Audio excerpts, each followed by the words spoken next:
Alright guys, we're getting ready to do squirter block-offs for a Hemi. Sporting my Stage 8 Fasteners swag here, thanks to Carrie for promoting Dr. Mopar's high performance Dame project on the Stage 8 Fasteners page. I don't know if she's going to be posting any more of the other stuff that we sent her, but we greatly appreciate the shirts, the banner, all the stickers and everything that you sent out. And I'm going to hand the camera over here to Ron and let him show you the rest of this. Of course, we're going to be doing it while it's at an angle to make it a little bit more difficult, and just to show you some of the fun that you can have trying to put stuff in here without it falling out and losing your screws, different things like that. Alright guys, trying to show you how to get this squirter in here. So I got the 𝙈𝙤𝙧𝙾, which you can get at Harbor Freight or any type of tool store, medical supply, things like that, and they do come in handy for stuff like this that you don't want to drop inside there.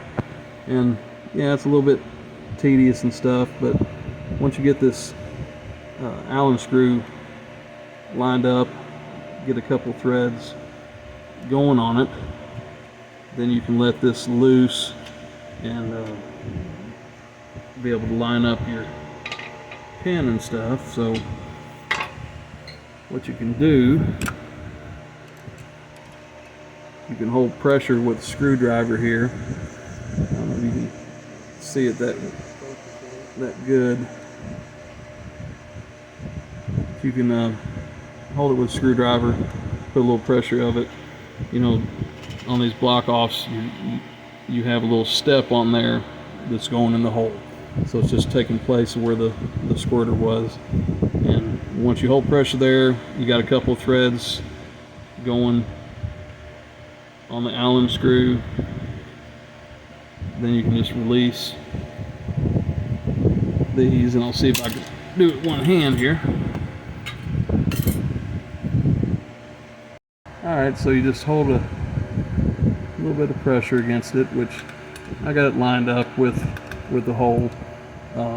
Just wanted to show you, like, if you did have just one rod in, not both rods, but just this end, because when you do drop in pistons and rods, the squirter is so close to hitting the skirts of the piston, and you don't want to have catastrophic failure, and close is too close. You want to be precise about it. And really, like if you're doing a stroker motor on any of the Gen 3 Hemis, you're going to have to have these squirter block-offs. These ones here that we got came from MMX, Modern Muscle up in Virginia, and I really appreciate those guys. Drove up there late on a Friday, right before holiday weekend, and they're more than happy to help me out and get what I needed. So I really appreciate that. But you can also get them from Mancini Racing, a lot of different places and stuff that carry these squirter block-offs for the Hemi. Hope this helps you guys. Have a good day.